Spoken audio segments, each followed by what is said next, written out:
Pemirsa Intens Investigasi, kisruh masalah donasi untuk Agus saat ini semakin memanas. Dan yang terbaru adalah Farhad Abbas selaku kuasa hukum dari Agus Salim kembali melaporkan Pratiwi Novianti atau Novi ke Polda Metro Jaya dengan pasal dugaan pemerasan.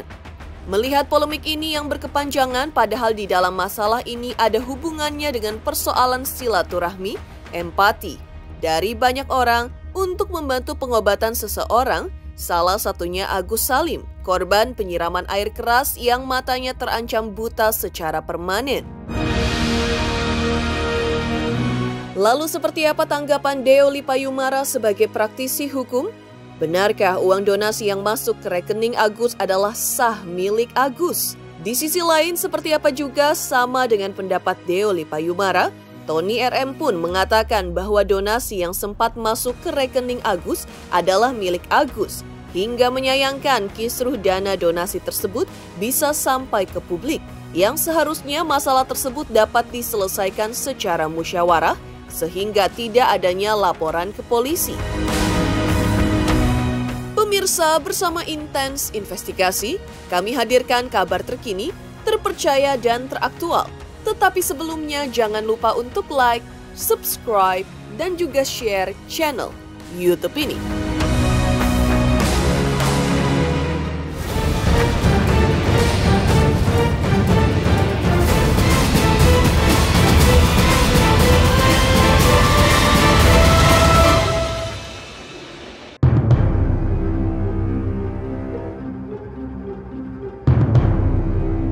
Kisruh masalah donasi untuk Agus saat ini memang semakin memanas. Dan yang terbaru adalah Farhad Abbas selaku kuasa hukum dari Agus Salim kembali melaporkan Novi ke Polda Metro Jaya dengan pasal dugaan pemerasan. Dan mengetahui hal tersebut, Deo Lipayumara sebagai praktisi hukum pun mengatakan bahwa uang donasi yang sudah masuk ke rekening Agus memang sudah sah menjadi milik Agus, mengingat uang donasi yang ia dapat itu tidak dilandasi dengan fondasi-fondasi legal dari undang-undang yang seharusnya ada aturan dalamnya, namun justru masuk begitu saja ke rekening Agus. Intinya ya, NP ini memanipulasi kondisi dan data situasi. Lebih dulu dia melakukan teror, menakut-nakutin Agus, ya, bahwa akan dilaporkan Dinsos, akan dilaporkan, diviralkan. Nah, kemudian sudah duluan penyerahan dibanding podcast. Jadi kalau dia bilang Agus menyerahkan, mana ada orang yang butuh biaya dapat donasi tiba-tiba menyerahkan sukarela. Terus sekarang mau minta obat, bagaimana? Agus saya ditolak kemarin karena saya belum tahu, nanti cek besok ke rumah sakit apa alasan. Yang sampai dikompor-kompori bahwa Agus sudah punya dana dan sebagainya. Yang jelas pemirsa, uang itu sudah semua di Novi. Jadi Novi tidak usah lagi bermain-main dengan kalimat menyerang Agus sehingga Agus dibenci orang. Yang jelas hari ini kami telah melaporkan NP pasal 369 KUHP. Yang dimana ya silahkanlah nanti ditafsirkan, saya nggak mau banyak ngomong. Tapi kuasa dari Agus dan hari ini resmi. Ini kan sebenarnya ini kan persoalan hubungan sosial ya, sumbangan yang sifatnya sosial. Sebenarnya baiknya tuh nggak ada lapor-melapor. Jadi ini persoalan silaturahmi. Artinya ada orang mendonasikan, itu kan hubungannya kan empati, simpati di sana kan, rasa ingin menolong ada, kan tolong menolong jadinya kan gitu kan. Jadi sebaiknya nggak ada yang namanya lapor-melapor. Itu lapor-melapor itu atau laporan-laporan polisi itu memang kontraproduktif dalam hubungan sosial. Jadi sayang ya, ini yang sifatnya sosial kemudian menjadi persoalan formal kriminal seolah-olah gitu. Tapi memang sebaiknya nggak ada yang begitu-begitu. Kita sepakat itu karena hukumnya begitu. Ketika udah diserahkan ke Agus, sepenuhnya dipegang oleh Agus. Apalagi kalau tidak dilandasi dengan fondasi-fondasi legal dari undang-undang. Ini kan kelihatannya langsung saja, sehingga syarat-syarat dari undang-undang tidak dijalankan. dari Kementerian Sosial dijajarkan kan semua ada aturannya kalau donasi ini. Tapi ini kan langsung aja tek kan begitu kan, cara kuno yang dipakai kan. Nah, tapi kemudian kebetulan juga Agus menyerahkan balik kepada si Novi. Kalau uangnya dipegang Agus ya jadi uangnya Agus, tinggal dia dikejar nih uangnya kemana perincian seperti apa kan. Tapi kalau Agus buru-buru kembali ke Novi kan uangnya kembali ke Novi, yang terpakai cuma sedikit ya, cuma 200 juta kelihatannya kan. Nah sisanya ini kan sekarang menjadi uang endap namanya, uang endap yang kemudian seperti bola kalau disalahgunakan berbahaya, atau kalau dibiarkan lama di rekeningnya Novi juga berbahaya juga.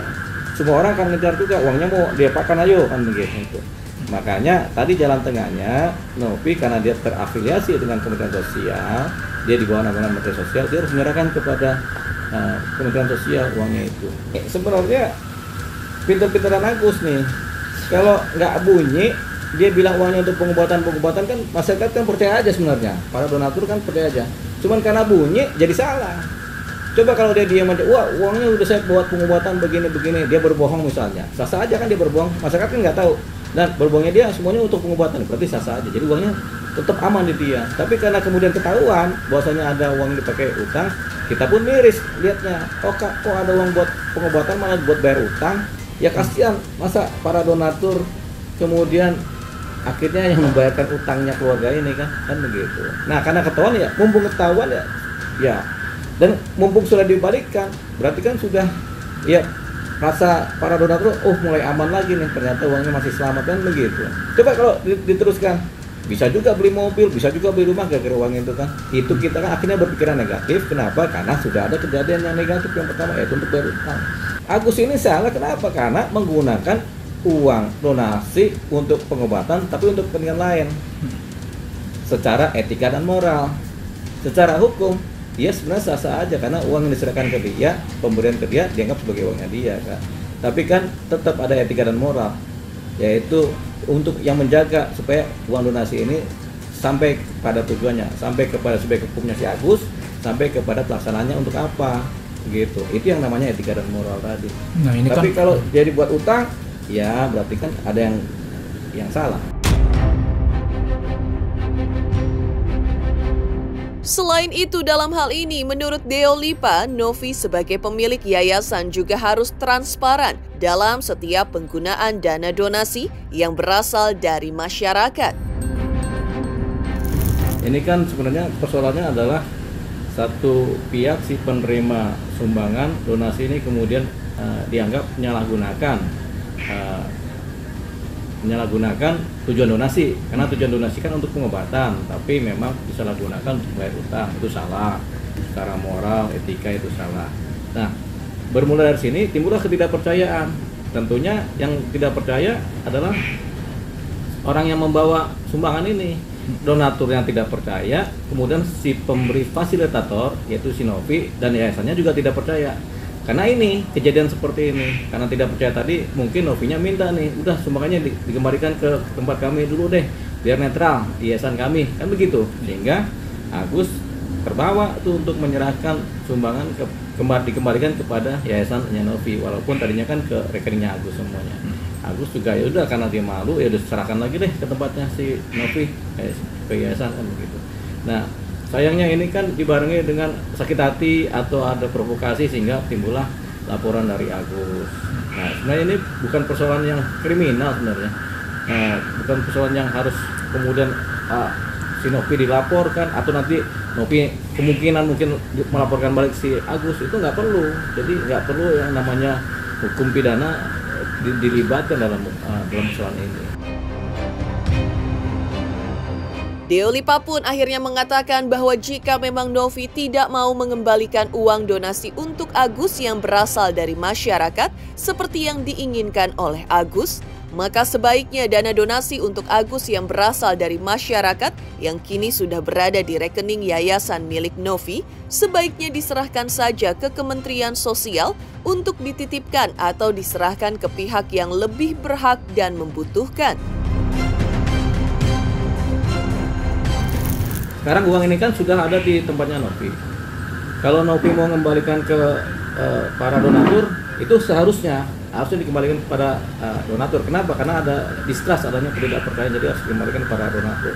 Persoalannya ada, yaitu donaturnya ini banyak banget dan Novi tidak tahu siapa donaturnya, karena untuk melihat siapa para donaturnya ini kan harus dibuka rekening kan yang punya Agus.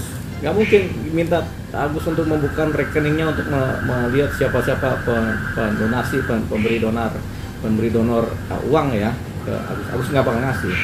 Jadi Novi kekunci juga, mau dikembalikan kemana nih uangnya, ke donatur, tapi kan nggak tahu siapa donaturnya.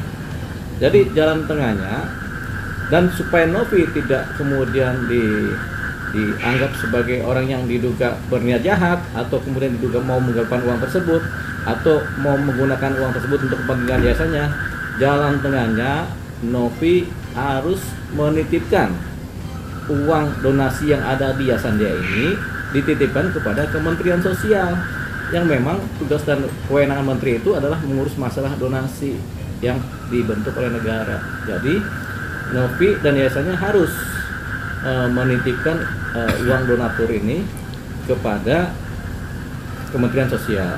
Nanti dengan catatan hak untuk penggunaan uang tersebut diserahkan kepada Kemensos. Bisa jadi kemudian Kemensos setelah menerima uang titipan tadi, uang donasi tadi, ya sudah, bisa jadi diserahkan kepada pihak-pihak lain yang lebih berhak. Bisa jadi, nggak ada persoalan itu. Yang jelas Kemensos akan membuat suatu plakat cerita bahwasanya karena ada uang yang dititipkan dan uang ini adalah uang sosial, maka kami pakai untuk kepentingan sosial. Kemensos bisa menggunakan uang ini untuk kepentingan sosial, untuk kepada yang berhak siapa bisa. Karena sifatnya kan uang rasa perasaan empati dan simpati untuk menolong orang lain. Ya. Kan menolong orang lain kan nggak harus kepada si Agus, bisa juga kepada si A, si B, si C yang lebih membutuhkan. Karena memberikan kepada Agus kembali sudah timbul ketidakpercayaan dari masyarakat, sudah timbul pro kontra kan, karena ada itikat yang tidak baik yang dilakukan oleh Agus, yaitu apa? Yaitu menyalahgunakan uang donasi. Itu jadi kalau Bang Farhad kemudian membuat laporan polisi, saran saya dan Agus dan Novi berdamai saja, anggap aja semua masalah kemudian clear, selesai. Dengan cara apa? Ya sudah, uangnya nggak saya pegang, nggak kamu pegang juga, uangnya kami titipkan ke Kementerian Sosial, begitu. Nah, semua laporan polisi yang sudah dibuat dicabut, restoratif justice berlaku, berdamai mereka, saling jabat tangan, selesai. Uangnya kemudian nggak dipegang Novi juga, nggak dipegang yayasannya. Ini kan persoalannya uang masih dipegang yayasan Novi. Nah, makanya kita sarankan Novi dan yayasannya segera menyerahkan uang uang yang dia pegang, uang donasi ini ke Kementerian Sosial untuk dititipkan terlebih dahulu, pertama, kedua, baru kemudian berdasarkan kesepakatan dan berdasarkan kewenangan kementerian boleh dipergunakan oleh kementerian untuk kepentingan sosial, membantu orang lain. Lalu seperti apa pula sama dengan pendapat Deoli Payumara? Tony RM pun mengatakan bahwa donasi yang sempat masuk ke rekening Agus adalah milik Agus, hingga menyayangkan kisruh dana donasi tersebut bisa sampai ke publik yang seharusnya masalah tersebut dapat diselesaikan secara musyawarah, sehingga tidak adanya laporan ke polisi. Pemirsa Intens Investigasi, jangan lupa saksikan terus Intens Investigasi setiap hari Senin sampai dengan Jumat, tayang 5 kali sehari, dan Sabtu tayang 3 kali sehari, yaitu pada pukul 11 siang, 12 siang, 3 sore, 5 sore, dan 6 sore, tentunya hanya di YouTube channel. Dan pastikan jangan lupa untuk like, subscribe, share, dan juga komen channel Intens Investigasi. Selamat untuk Intens Investigasi karena sudah mencapai 3 juta subscribers di YouTube. Sukses selalu and all the best!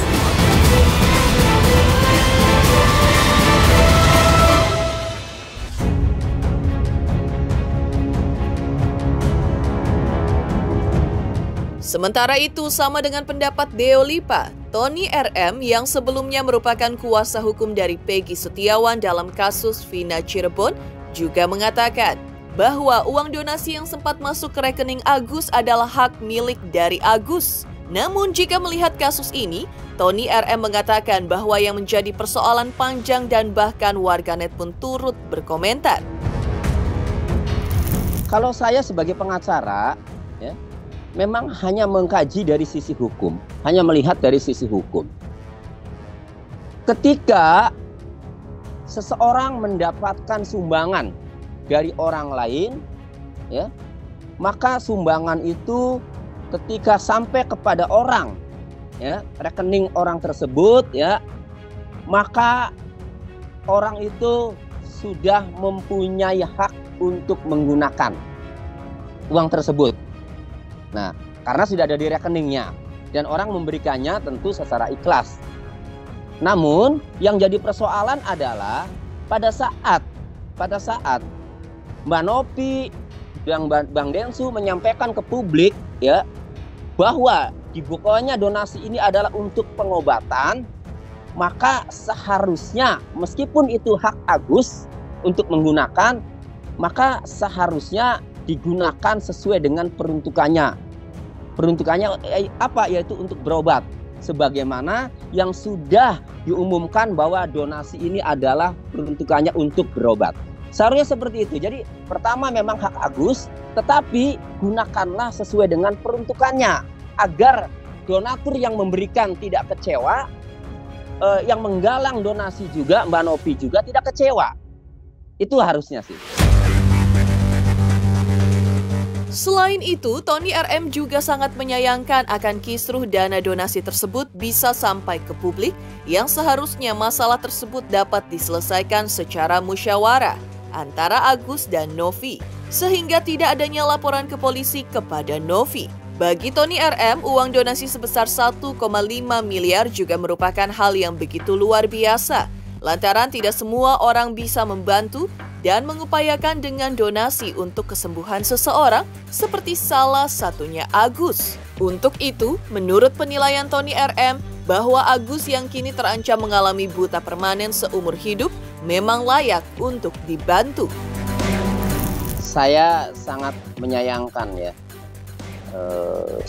sekarang ini terkait donasi Agus ini kisruh dan akhirnya sampai berujung laporan polisi. Ini saya sangat menyayangkan.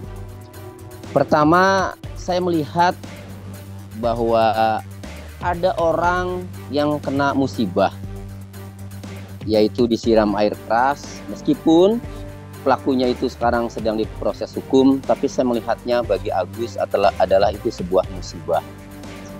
Dan kemudian setelah bertemu dengan Novi, ya, kemudian keluarga atau pihak Agus minta bantuan agar ada donasi. Kemudian Mbak Novi dengan kelihayannya, dengan bidangnya, dengan pengalamannya, ya, kerjasama dengan Bang Densu, ya, kemudian terkumpullah donasi. Yang informasi yang saya dapat itu kurang lebih 1,5 miliar. Dan itu sangat luar biasa. Tidak semua orang bisa mengupayakan donasi, apalagi nilainya sampai fantastis, ya, 1,5 miliar. Dan Agus juga memang harus dibantu karena orang kena musibah, ya. Siapa yang ingin matanya buta? Tentu tidak ada. Sehingga memang tepat sudah, ya. Jadi saat itu saya melihat Agus kena musibah, matanya buta, disiram air keras, kemudian ada orang yang baik, Mbak Novi, ya, kemudian membantu sama Bang Densu, ya, sampai terkumpul donasi 1,5 miliar itu, ya, itu saya sudah merasa, wah, ini luar biasa, ini saling membantu dan masyarakatnya, netizennya juga sangat baik-baik, ya, peduli sehingga terkumpul. Nah, dari situ pertama saya melihatnya ini luar biasa, artinya sangat kompak. Secara pribadi memang itu tidak baik, ya, artinya tidak menjaga amanah, ya, tetapi hal itu sebenarnya bisa dikomunikasikan, ya. Maka wajar kalau Mbak Novi selaku, ya, orang yang membantu mengumpulkan dana, ya, kemudian kecewa. Nah, sebenarnya, ya, hal itu bisa dikomunikasikan nih, karena pertama Agus diduga menggunakan uang tidak sesuai amanah, kemudian Mbak Novi merasa kecewa dan demi menjaga kepercayaannya kepada donatur agar digunakan sesuai dengan peruntukannya agar amanah, ya. Nah, maka di sini sebenarnya ada semacam konflik atau ada semacam perbedaan pendapat yang seharusnya bisa diselesaikan, yang seharusnya. tidak sampai keluar seharusnya ya antara pribadi Mbak Novi dengan Agus, harusnya nih ya. Nah, tetapi karena ini keluar, kemudian sampailah memancing reaksi netizen. Wajar netizen marah karena semua nyumbang itu untuk berobat, bukan untuk yang lain. Tapi apa mau dikata, ini sudah terlanjur. Menurut saya seharusnya jangan sampai berujung ke laporan polisi. Mau Agusnya pakai pengacara, mau Mbak Novinya pakai pengacara, maka saya berharap sebenarnya ini bisa diselesaikan secara musyawarah.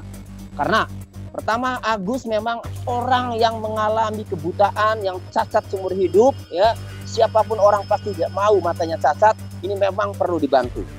Kedua, Mbak Novi ya dan timnya memang orang yang sangat baik ya, berjuang mengumpulkan dana ya, mengumpulkan donasi kemudian sampai terkumpul untuk membantu Agus. Ini semuanya orang-orang yang perlu perhatian. Jangan sampai ya Agus yang memang sedang mengalami musibah, yang matanya memang tidak bisa melihat, kemudian tambah putus asa. Mbak Novi yang bidangnya memang membantu orang, selama ini berbuat baik kepada orang, jangan sampai berhenti gara-gara berujung dilaporkan, gara-gara berhadapan dengan hukum. Makanya dua orang ini harus benar-benar diperhatikan. Makanya di sini butuh ya, orang yang benar-benar menengahi, jangan memanas-manasi. Ya, harus benar-benar yang memenahi. Dan saya secara pribadi siap ya untuk memfasilitasi kedua pihak, baik pihak Agus maupun pihak Novi.